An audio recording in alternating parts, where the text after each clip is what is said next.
All right, discover the magnificent wonders of ancient Babylon. What's going on? You listen to King Cam Ujumbe Podcast. Ujumbe means message, and I am in a different location. Okay, I'm not at the castle. No, I'm not in my little classroom setting. I'm in Queen Cam's classroom. She's a math teacher. Shout out to Queen Cam. Thank you for letting me borrow your room while you in meeting. All right, so she's in her meeting, so I'm finna hijack her room. All right, let's go.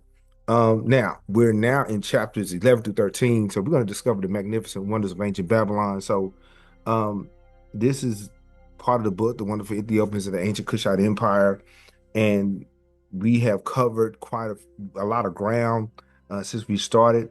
Thank you guys for rolling with us. So now she's going into Babylon and she's presenting the Kushite influence on Babylon. All right. So, but now, so the question is, why did she call it in her book the land of marvels? And why was it called that? See, so she basically opens up by describing the rise of Babylon as one of the most important cities of antiquity. And so it's known for its wealth, its sophistication, and the grandeur and all the people and all the cultural influences. And Babylon is presented as the epitome of the Kushite Empire's success. That's what that's debatable because Kush is and Kemet is the epitome of success. So, but she explores the history and details the emergence of the Sumerian and Akkadian empire. So, let's get down to it. So now this is the map, fam. This is the map. Uh, on one side we have the boundaries of Babylon, Elam, Assyria, Hittite, and Kemet on the left over there. This is, and then also on the right we have Babylon as an empire once it took over those regions later on. But all these nations here were active at this point in time in 1200 BC. So all these nations were getting down, and they were trying to solidify themselves as a world power. Okay, so but what does Kush have anything to do with this? What does Kush have anything to do with it? So now the architecture, okay, architectural marvels and urban planning in we're talking about the Hanging Gardens, the Lion's Gate, which is seen on the picture, in Babylon's sophisticated urban planning, which included well-organized streets, water management systems, and monumental public spaces. They had the room, they had the resources, so they built. Okay, so we have to understand that they had their culture intact. They had their culture intact. They had the sciences and all these things. But where did they get them from? So the Ziggurats, which serve both religious and social purposes, drawing comparisons between the pyramids of Kemet and other ancient African sources. So the Ziggurats that you see uh, is more of a modern form of the ancient version of the step pyramid that Grandmaster Imhotep built.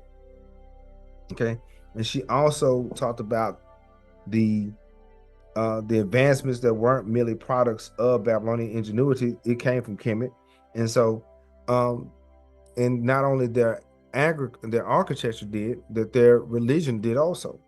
Okay, so but I'm gonna read a little bit of that. So I got the book. So she delves into Babylon's religious importance, describing it as a sacred center where the people worship the pantheon of gods and goddesses such as Baal, Anu, Enlil, and Marduk. These names I've heard quite a few times. When you listen to the History Channel, when they talk about Babylon, they talk about their deities also, and Nabu. Babylonian religion as a spiritual system deeply influenced by Kushite beliefs, especially in the reverence of cosmic forces of nature. But now, Babylon's famous deity Marduk, as well as various other figures, were linked with Kush. Okay, how so? How so? All right, I'm gonna get to the book. I got the book right here, and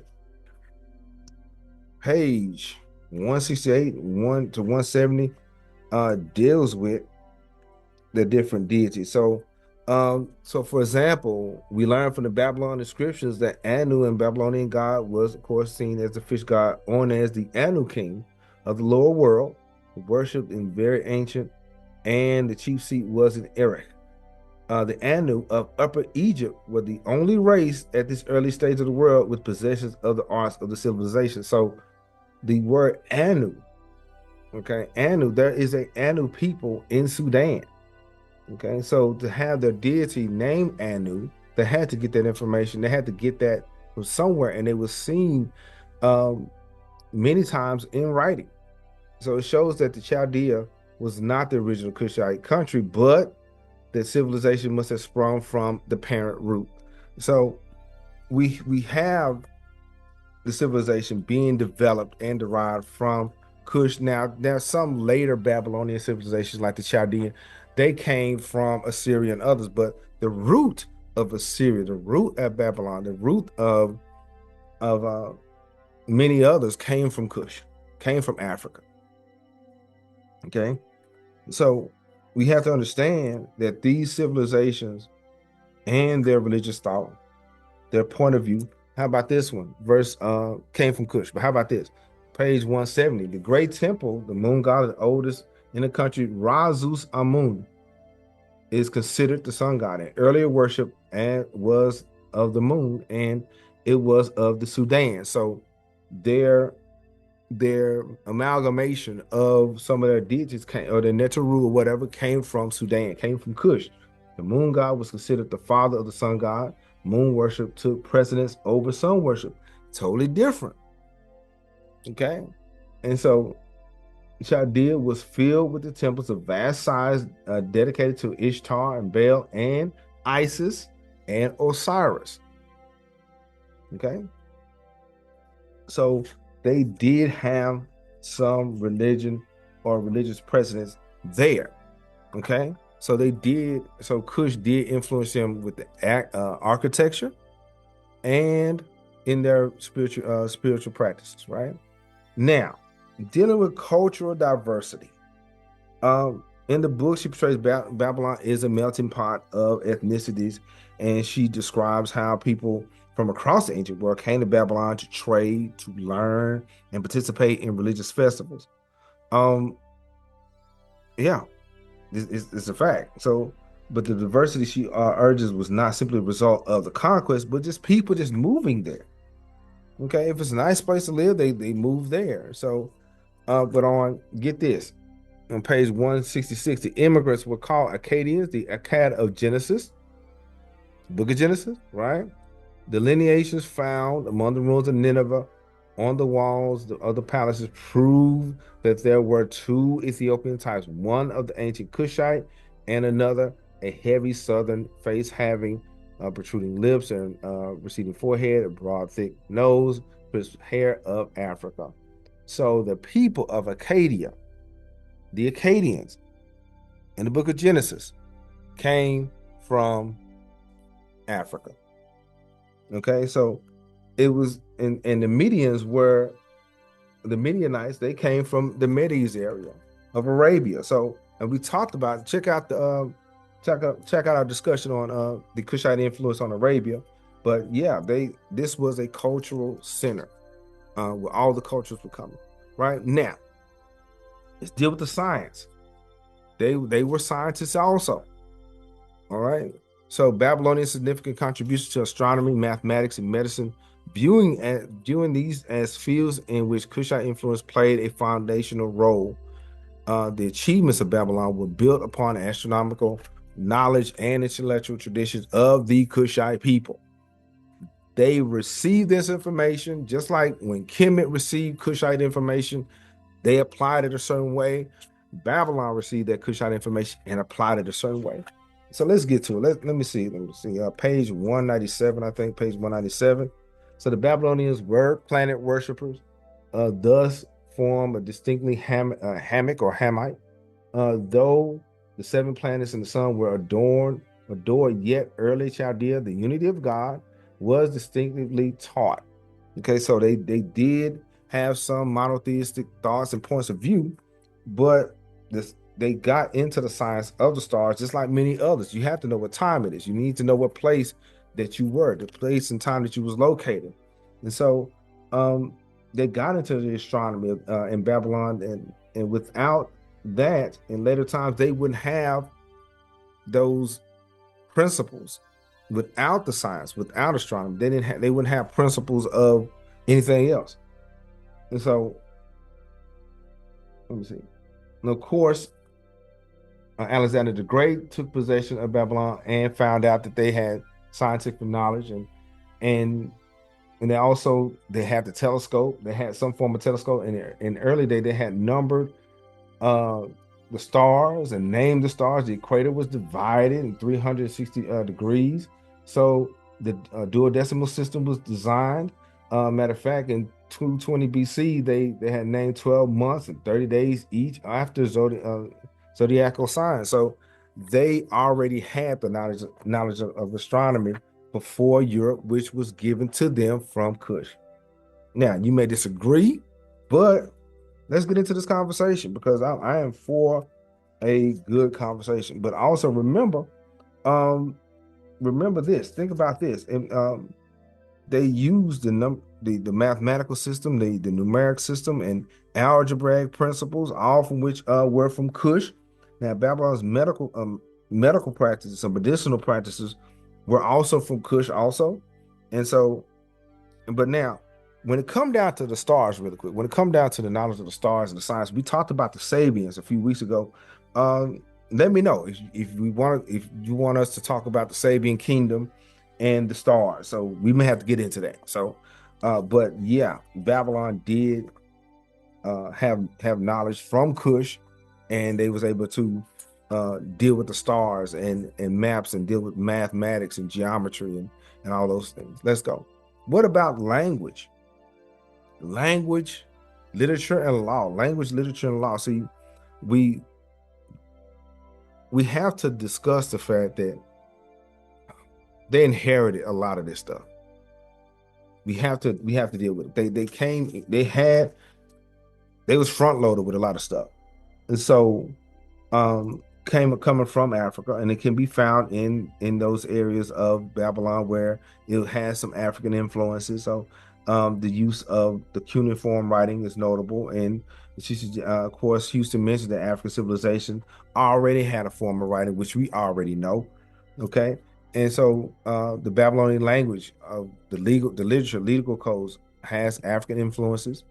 Babylon's use of the cuneiform, as I mentioned, was influenced by this development. So we have to realize that writing was not a Middle Eastern kind of thing. A lot of people would like to assert and believe that the writing that Samaria and all them had, they invented that. They brought that. Somehow it didn't evolve. Somehow it just came out of thin air. That's what a lot of Europeans like for you to believe, right? But somebody's out there asking me, what about Nebuchadnezzar? What about Nebuchadnezzar? What about him and the others? Yeah, let's get into it, because we can't just negate the fact that they didn't exist. They did exist. They did have empires, and they did rule. But did they come from Kush? So we already know that the architecture was Kushite, right? That the science was Kushite. Now, you can disagree with me if you like, just let me know. But now, what about the kings? What about the rulers? What about them? Right? Let me get to it. Especially their most famous one, Nimrod. Yeah. The scriptures, the Bible even says that Kush begat Nimrod. In the Table of Nations, in Genesis chapter 10, they talk about Kush begetting Nimrod. Okay? And of course, he has his lengthy reign upon the earth. The beginning of his kingdom was Babel, Erech, Akkad, and Calneh, and the land of Shinar. So the Bible authenticates the Kushite claim. So now, even if, for example, even if we wrote off, even if you say, okay, the architecture was not Kushite, okay, fine. Even if you say the science was a Kushite, okay, fine. But their founders were Kushite. Okay? Yeah.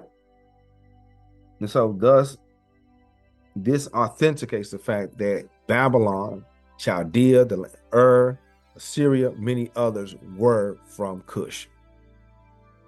Now, over time, they evolved for sure, just like Kemet evolved from Kush, just like many other places evolved from Kush, but the foundation was African. Okay, thus, so Rawlinson says Nimrod set up a kingdom in lower Mesopotamia that attracted the attention of the surrounding nations. We talked about different cultures coming there, right? And so the people that came there, came from the sea. The early settlements were upon the coast. The land of Ur was a primary capital. Nimrod was king of the city there. And of course, we know the story with the Tower of Babel, okay, where the confusion of the tongues took place. And she continues to say that the strength of Nimrod's character and the greatness of his achievements were remarkably indicated by varieties of testimonies in and around the ancient world. So Nimrod was that dude. Okay. Nimrod was that dude. And in the Arabian tradition, Nimrod played a conspicuous part. Orion in the Arabian astronomy bears his title. So he was that guy. So yeah, we can talk about Nimrod and him if you want us to engage in that conversation, people. Let's talk about some of these Kushite kings outside of Kush. Let me know in the comment. Let me know if you want to have that conversation. But yeah, the architecture was there, the science was there, and the foundation of rulership was Kushite. Okay, let's go back into the law, right? The language. The Code of Hammurabi is said to be the oldest legal document neglecting African customs and law that were in effect eons before Babylon. I said that earlier, but look, a lot of people, especially in education, would like to pin the Code of Hammurabi as the oldest document. There's older documents, and they was found in Africa, but they got to figure out a starting point for them, right? So some would assert the cuneiform is older than the Mesonetra. Fight come with that. Let's have it. Let's talk about it. All right. So this small piece of literature isn't older than the established hieroglyphics of Kemet and Kush. It is not. It is not. Okay. Now, and of course, the famous literature of the famous Epic of Gilgamesh. This was a very good story. Okay, I read it last summer, and it was a pretty good story. It was about it was about change and self-development. But that was a great story, and that was one of the great literatures, and that the Mesopotamian world had. So I think that we gotta give Kush its due, that Babylon was founded by Kush. Okay, so we gotta get into it, right? But that's all the time I got. All right, coming up, the Queens of the South, or the Ladies of the North and South. That's coming up this fall. Not this fall. I'm sorry, this spring. We're almost done. Goodness, we almost done, y'all. We got like one more session before this segment is over. Before we're done, we got one more before we're done with this book, y'all. All right. But yeah, our next book, the first female pharaoh, Sebek Neferu. The link is in the description. Now, what's next? We will finish with India, Hindu Kush. You heard it before, right? And for more ancient Kush, let's check out Sister Danita Smith, Yahya Shabaka, and Home Team.